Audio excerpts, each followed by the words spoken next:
առաջիկա ընտրություններից առաջ իշխանությունների ձեռամբ փորձ է արվում ճնշումներ վարեցնել, ինչպես կմեկնաբանեք այս խոսակցությունը։ Խայտառակ ձայնագրություններ էր, իր բովանդակությամբ խայտառակ, որովհետև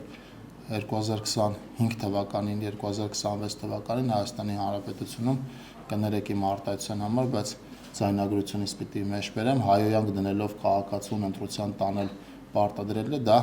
սրիկայություն է, ապաքաղաքական է եւ հանցագործություն է եւ դա պետք է արժանանա գնահատականի եւ իրավական եւ քաղաքական։ Տեսել եմ նաեւ այն մեկնաբանությունները, որ ընդդիմադիր դաշտը անում է, թե ընդամենը քարոզչական process է եւ մարդկանց քարոզարշավ են արել, ես կարծում եմ, որ այդ ձևի քարոզարշավ, հա, այդ բառապաշարով, այդ մեխանիզմով ձայնագրության մեջ ասում է, ես կանգնած նայում եմ ով ընտրեց, մի քաղաքացու ասում են կգնաս կընտրես, ես քո հետևից կմտնեմ, կտեսնեմ, օրինակ պարոն Մեխակյանի քվեաթերթիկը կա այդ արկղի աղբարկղի մեջ, թե չէ, այսինքն հստակ ուղղորդող process-ը ամենավատ ձևի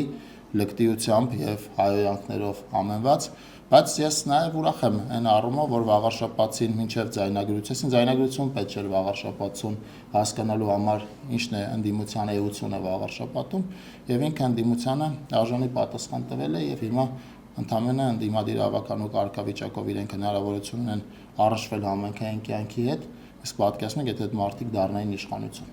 Բայց օրինակ ասում եք, այդպես է կատարվում, Ալեքսանդր Կարապետյանի ղեկավարած ուժեղ Հայաստանն վստահ են, որ իրենք են մեծամասնություն կազմում։ Ընտրության արդյունքները ցույց կտան 2021-ին էլ Ռոբերտ Քոչարյանն էր վստահ, որ իշխանություն ինքն է կազմելու, տեսանք արդյունքը, ընդդիմությունը վաղարշապատում էր վստահ, որ իրենք են լինելու իշխանություն, այնտեղ էլ տեսանք արդյունքը 2018-ին էլ Սերժ Սարգսյանն էր վստահ, որ երրորդ ժամկետը կհաջողի իր մոտը դրա արդյունքն էլ տեսանք 2026 թվականի ընտրություններին մենք գնում ենք հաղթելու տրամադրվածությամբ, որովհետև մեր թիկունքում եւ արված աշխատանք կա եւ ամենօրյա ինտենսիվ շփումներ կան բնակիչների հետ, չկա այլ քաղաքական ուժ, ով ավելի մեծ ինտենսիվությամբ է շփվում բնակիչների հետ, քան քաղաքացիական պայմանագիրը դիմերում, տեղերում, կառավարությունում, ազգային ժողովում եւ մեզ այդ շփումների վստահությունը ցույց է տալիս, որ մենք գնում ենք ընտրությունները հաղթելու ճանապարհով։ Այն ճանապարհը, որը 2021-ին Հայաստանի Հանրապետությունում եղավ, 2018-ին Հայաստանի Հանրապետությունում եղավ, նախորդ տարի վաղարշապատում եղավ։ Մամուլի տեղեկություններով պարոն Խուդասյան, այդ բաց ձայնագրությունների վերհանելու կամ դրա քավորը Արմիշնի Մեխակյանները, դուք եւս ակտիվ ներգրաված եք այդ ընտրություններում, հնարավոր է ձեր Պարոն Մեխակյանին ես եմ ուղարկել ձայնագրությունը, առնվազն իր ռեակցիայից հասկացել եմ, որ ինքը այդ ձայնագրությունը չէր տեսել, ես էլ ձայնագրությանը ծանոթացել եմ մամուլով, ինձ ճիշտն ասած ընտրություններից հետո հետընտրական էս հարցերը այդքան էլ չեն հետաքրքրում, ես էլ պարոն Մեխակյանն էլ զբաղված ենք մեր աշխատանքով, բայց նաև իրավապահ համակարգին շնորհակալ ենք հետևողական աշխատանքի համար, որտեղ այսպիսի դեպքերը կանխելով մենք պիտի հաջորդ ընտրություններին բացառենք նմանօրինակ լկտի, հանցավոր եւ ապաքաղաքական պահվածքը։ Եվ մի ոլորտային հարց, պարոն Խուդասյան, շատ է քննարկվում ամեն դեպքում մոդուլային, այսպես ատոմական կառուցելու համար ի վերջ Հայաստանի իշխանությունը ում է առավելություն տալիս։ Որոշակի արդեն պայմանավորվածություն կա, որովհետև Բերզի այցից հետո տպավորություն էր, որ հենց Միացյալ Նահանգներին է դա վերապահվելու։ Հարգելի գործընկերներ, հարցին մենք հրապարակային ենք պատասխանել եւ ես եւ Հանրապետության վարչապետը, ես նաեւ ներկայացել եմ ձեզ մամուլի ասուլիսի ժամանակ, որ մենք 2025 թվականի ընթացքում ընտրել ենք ինչ տիպի ատոմակայան ենք ցանկանում ունենալ Հայաստանում, դա մոդուլյար տիպի ատոմակայանն է, իսկ ինչ տեսակի եւ ինչ մոդելի ատոմակայան ենք ուզում ունենալ, մենք այդ հարցում չենք շտապում, ուսումնասիրում ենք մեր ունեցած առաջարկները, այդ թվում նաեւ Միացյալ Նահանգների կողմից, բայց ոչ միայն Ռուսաստանի Դաշնությունն է առաջարկ արել։ Մենք ուսումնասիրում ենք բոլոր առաջարկները, որոնք մենք ստացել ենք Միացյալ Նահանգներից, Ռուսաստանի Դաշնությունից, Կորեայից եւ նաեւ Չինաստանից, նաեւ Ֆրանսիայից, որոշում կկայացնենք բազմաթիվ հանգամանքներ հաշվի առնելով, ես կարծում եմ, որ ժամանակակից աշխարհում վտանգավոր ատոմականներ չկան, մասնավորապես այդ երկրները, եթե իրենց երկրներում են տեղակայում կառուցում ատոմականներ, ապա վտանգավորության հարցը օրակարգում չէ, ինչու մոդուլային, որովհետև այն մեզ լրացուցիչ ճկունություն է տալիս կառավարել մեր էներգա համակարգը։ Նախորդ տարվա ընթացքում արևային կայանների ծավալի էական ավելացումը բերել է նրան, որ մենք շատ հաճախ մեր հիմնական հզորությունները ներառյալ Մեծամորի ատոմակայանը ստիպված են եղել իր արտադրողական ծավալից էական նվազ ծավալով էներգահամակարգում պահել, այլ մոդուլային ատոմականը մեզ հնարավորություն է տալիս շատ ավելի ճկուն լինել կառավարման process-ում, ինչը եւ անվտանգային հարց է մեզ համար եւ էներգահամակարգում կայունություն ապահովելու հարց է եւ հենց այդ է ընկած մոդուլային ատոմական ընտրելու մեր մտքին։ Դուք խոսում եք ժողովրդավարությունից, բայց բանակում հոգևոր ծավալությունը լուծարվելուց հետո քահանաները ահազանգում են, որ գեներալները միջամտում են հոգևոր ծավալությանը, իրենց սենյակ կանչելով եւ քաղաքական հարցեր տալով։ Դավանաբանական հարցերում ինչ իրավունք ունեն նրանց միջամտելու եւ ինչ մեղք ունեն գնդերեսները, եթե չեն ուզում ընդունել եկեղեցու դեմ շարժումը։ Նախ այդ հարցի մի հատվածին ինչ վերաբերում է բանակում հոգևոր ծառայությունը կրճատվելուն, Պաշտպանության նախարար Սուրեն Պապիկյանը պատասխանել է, որ չի կրճատվում եւ սկզբում հրապարակում էր, որ դուրս է գալիս հոգևոր ծառայությունը բանակից, ընդհանրապես կառուցվածքային փոփոխություն է լինում, որը ես կարծում եմ ճիշտ եւ բնական, այսինքն երկու տեղից կառավարում բանակային process-ում եւ առհասարակ ոչ մի process-ում ինքը կառավարման էֆեկտիվ մոդել չէ։ Վստահ չեմ, որ այդ քահանաները, մեղմ ասած վստահ չեմ, որ այդ քահանաները, ում դուք մեջ բերեցիք առանց անունները տալու, իրենք ճիշտ ինֆորմացիա են ասում, որտեղ նախկինում եւս ունեցել ենք ցավոք սրտի բազմաթիվ դեպքեր, երբ որ քաղաքացիները կեղծ ինֆորմացիա են տվել, քահանաները։ Համատարած կեղծ ինֆորմացիա են տարածում։ Չէ, համատարած կեղծ ինֆորմացիա չեն տարածում, շատերը ճիշտ ինֆորմացիա են տարածում, խոսելով եկեղեցու առկա խնդիրների մասին, խնդիրների մասին, այսինքն այնպես չի, որ ամբողջ քահանաները Կտրիշ Ներսյանի քաղաքական գիծն են առաջ տանում, ընդհակառակը կան բազմաթիվ հոգևորականներ, ներառյալ բարձրաստիճան հոգևորականներ, թեմերի առաջնորդներ, եպիսկոպոսներ, արքեպիսկոպոսներ, ովքեր համարձակություն են ունեցել բարձրաձայնել եկեղեցու առկա խնդիրների մասին, եւ ես եւս մեկ անգամ ողջունում եմ այդ հոգևորականների խիզախ կեցվածքը։ Բացառում եք գեներալների միջամտությունը։ Ես բացառում եմ ապօրինի ցանկացած միջամտություն իշխանության կողմից, մենք այդ խնդիրը չունենք, այդպիսի խնդիր մեր օրակարգում չկա եւ հետեւաբար իշխանության կողմից ցանկացած օղակում կլինի դա թիմեր, կլինի մարզային կառավարություն, թե զինվորականներ, այո, բացառում եմ։ Մենք 2025 թվականի ընթացքում ճանապարհային ցանցի էական բարելավում ենք ունեցել, ներառյալ որակական չափանիշները,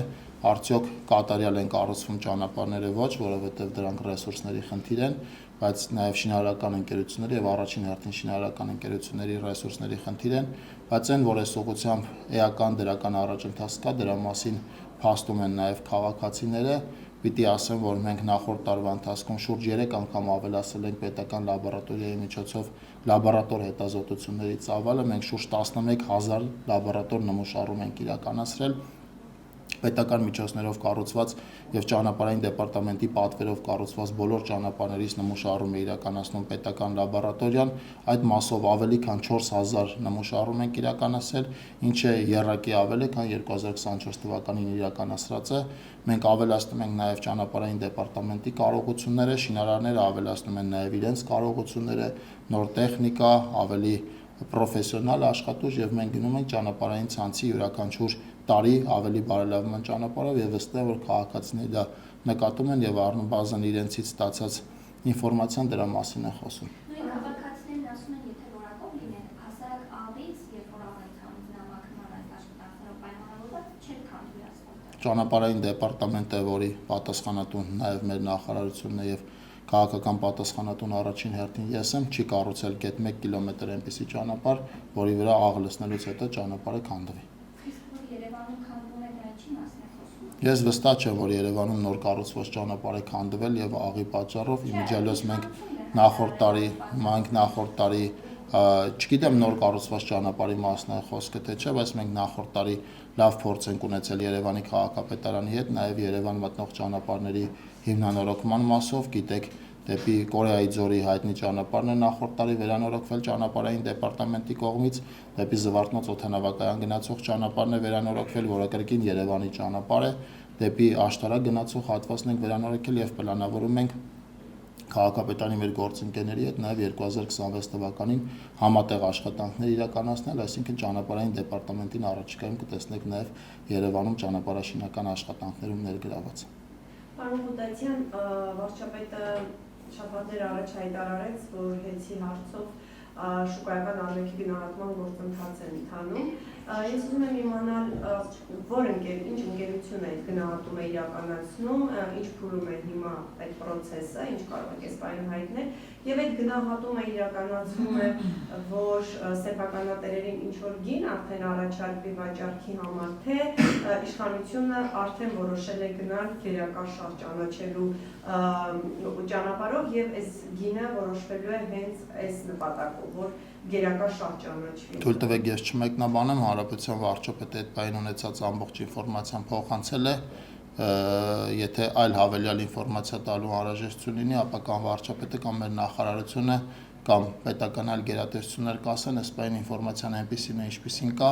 որոշակի աշխատանքային հարցեր կան, որոնց մասին չեմ ուզի այս ֆորմատով բարձրաձայնենք, եթե կուսակցական հարցեր կան, կպատասխանեմ։ Լավ, մի հարց է, պարոն Խուդայցյան, բայց ոչ բան թեմարը գծել կուսակցական։ Ուրեմն հարգելի գործընկերներ, վերջին հարցը, որովհետեւ ես ընդմիջումը չավարտված հասցնեմ վերադառնամ աշխատանքի։ Պարոն Խուդայցյան, այն երկաթուղային հատվածները, որոնք վարչապետը ասում էր, որ ռուսական կողմի վերահսկողության ներքո են եւ եթե իրենք դա պատշաճ ժամկետներում չանեն, մենք կանենք։ Որոշում կա այս հարցում ի վերջո մենք անելու ենք, թե ռուսական կողմից հնչող ազդակները, որ իրենք պատրաստ են անել, թե Հայաստանը քննարկելու է այդ սցենարը։ Հայաստանի Հանրապետության կառավարությունը շարունակում է աշխատանքը ռուսական կողմի գործընկերների հետ, մասնավորապես առաջին հերթին երասխի եւ ախորիկի հատվածում իրենց ներգրավվածությամբ աշխատանքներ իրականացնելու համար։ Ես նախորդիվ ասել եմ, որ իմ տպավորությունը այնպիսին է, որ առնվազն այդ երկու հատվածների մասով մենք որոշակի ըմբռնում ունենք ռուսական կողմի հետ եւ որոշակի պայմանավորվածության կհանգենք, կարծում եմ առաջիկա օրերին դրա պատասխանը կունենանք։